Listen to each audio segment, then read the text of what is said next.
Hi, my name is Nick with Emerald Lawns. I'm a manager here up in Temple, and we're starting a new series called Tech Talk, where we're going to go through the lawn, see what's going on, mention some different stuff that you'll see on the property and kind of how we treat it, kind of what makes our service a little different than what you can get at your local store. But why don't you follow me? We'll kind of take a look at what's going on this lawn and see what's happening.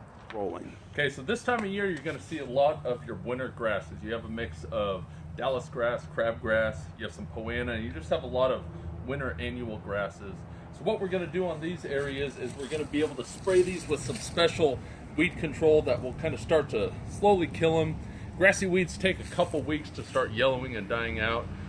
Biggest thing with when you have weeds like this is you want to mow consistently every week as these things start to grow. That helps control the weeds from spreading, kind of helps knock them down. But we're going to take a look on the other side of this fence at some kind of big broadleaf weeds.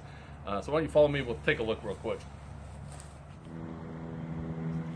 Okay, so right here we got what's called henbit. This is a very common broadleaf weed that you're gonna see.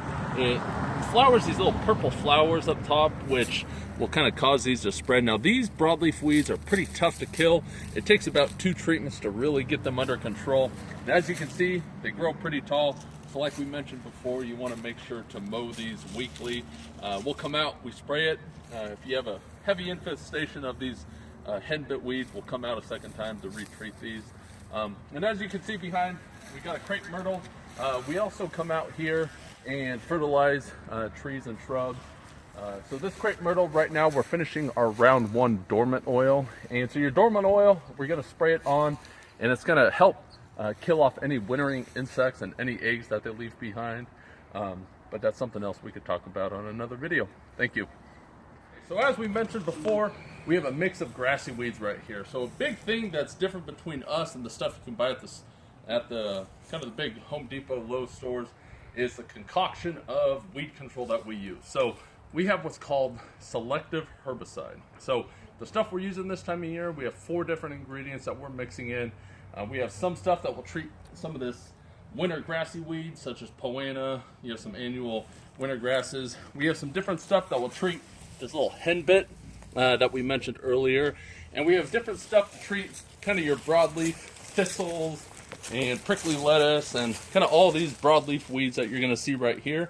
But as I mentioned before, the stuff we're using is selective herbicide. It's not going to harm the grass. It's just going to target the weeds that are growing in your grass. As I mentioned before, biggest thing with weed control on your end is mowing weekly. Helps control these weeds from growing and spreading, and also kind of help that weed control that we spray kind of take into the roots and kind of kill them faster. So I'm going to go ahead and spray this, but you take a look, and if you have any questions, just give us a call.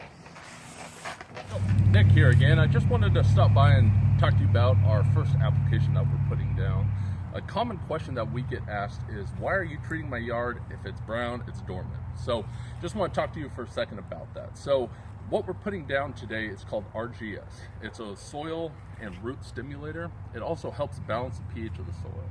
So a more neutral pH in the soil will allow a thicker grass and a better turf that you will have. So this helps kind of level that pH and provide some extra nutrients for the roots underneath the ground. So it's not going to do so much for the grass blades above.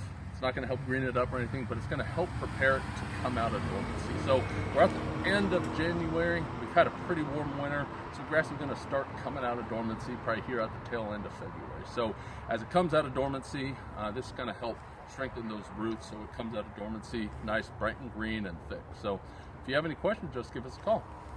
Worry about it. So, as you can see on these weeds, so this is St. Augustine, and you're starting to see some purple discoloration on these little tips of the blades of the grass. So this is from freeze damage. So earlier in the winter, we had some couple days where the temperatures dropped pretty low. When you start seeing that purple discoloration, it's not a fungus, it's not a disease, it's just freeze damage that you're starting to see. So we're gonna come treat some weeds. So if you want to follow me over there, we'll take a look. At this customer's house, I went ahead and put our liquid fertilizer on the yard. I spot treated for grassy weeds as well as the broadleaf weeds. Customer had a lot of grassy weeds on the side of the house and a bunch of henbit. So we're going to go ahead and set up a free service call to come back out in about 2 weeks and retreat those weeds.